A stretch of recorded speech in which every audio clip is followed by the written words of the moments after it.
ආයිබෝන් රෝහණේ බිඟුන් YouTube channel එකට ඔයාලා සෑම දෙනාම ආදරෙන් පිළිගන්නවා. අපි අද මෙම වීඩියෝ එකකින් ඔයාලා දැනුවත් කරන්නේ අපි කතා කරන්නේ මීමැසි ජනපදයක් නිවැරදි නඩත්තු කරන විදිය තමයි ඔයාලා දැනුවත් කරන්නේ.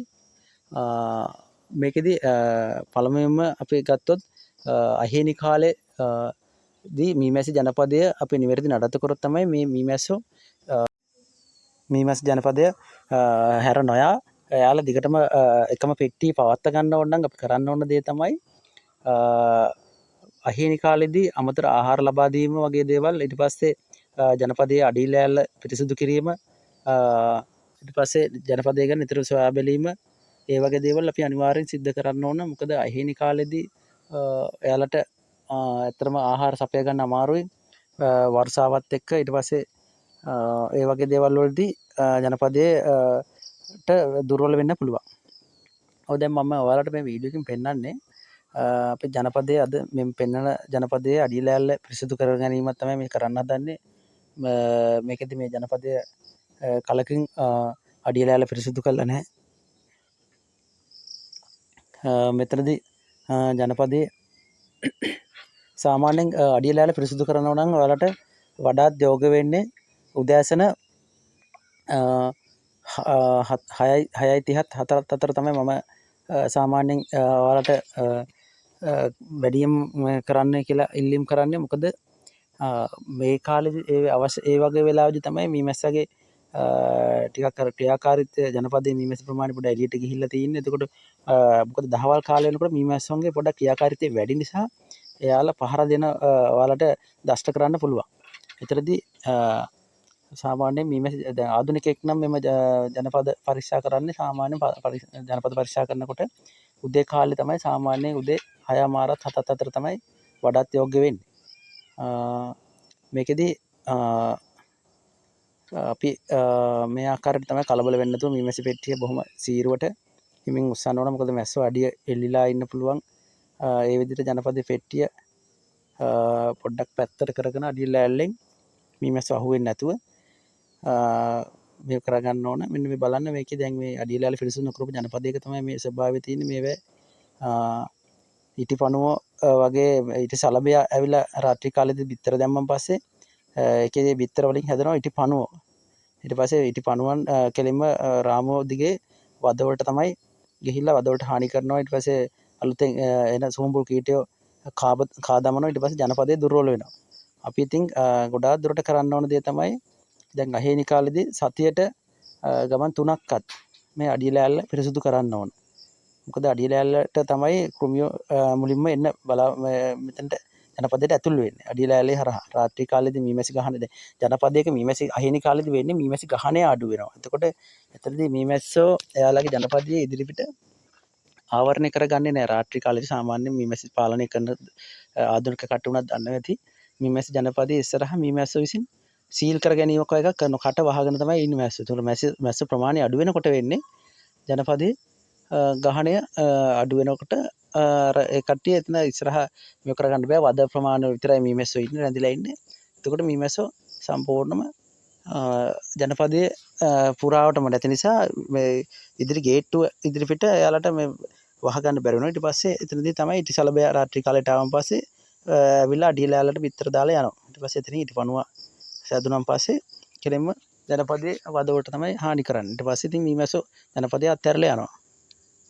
ඕ දැන් මෙන්න මේ පෙන්නන්න හදන්නේ මම මෙතන ජනපදයේ මේකේ අඩිය ලෑල්ල සමා වෙන්න මේ ජනපදයේ හුලන් ලෑල්ල උඩම තියෙන පියන සාමාන්‍ය හානි වෙලා තියෙනවා. එතකොට මේ ජනපදයට කොමියන්ගෙනුත් හානි කීපයක් සිදු වෙලා තියෙනවා පේනවා. මොකද මේකෙදී හුලන් ලෑල්ලේ දැල් කොටු 5ක් තියෙන 5 හොඳටම තියෙන්න ඕන. නැත්නම් ඒවෙන් කෘමීන්ට ඇතුල් වෙන්න පුළුවන්. එතකොට ජනපදයට අඩිය ලෑල්ලෙන් සහ උඩින් හානි කරන්නත් පුළුවන්. කෘමියෙකුට ඇවිල්ලා සාමාන්‍යයෙන් පිටිසලබයට උඩු පැත්තෙන් උනත් ඇවිල්ලා බිත්තර දමන්න පුළුවන්. ඔය රාමුවක කොහෙට හරි බිත්තර දැම්මම ඊට පස්සේ ඒවෙන් ඉටිපණුව හැදිලා ජනපදයේ පහළට ගමන් කරන්නත් පුළුවන්. මේක ටිකක් දුර්වල ජනපදයක්. වැල් බැලමට මැස්ස ප්‍රමාණයත් අඩු වෙලා තියෙන ටිකක්. අපි දැන් මේක අද අමතර ආහාරත් ලබා දෙනවා.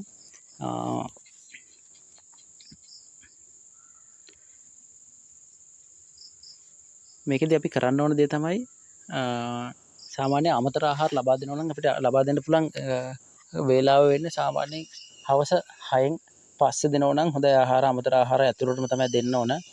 ආහාර පිටින් තියන්න එපා. ඒ කියන්නේ මේ අමතර ආහාර විදිහට අපි ලබා දෙන්නේ සීනි පැණි, රතු සීනි පැණි තමයි ලබා දෙන්නේ.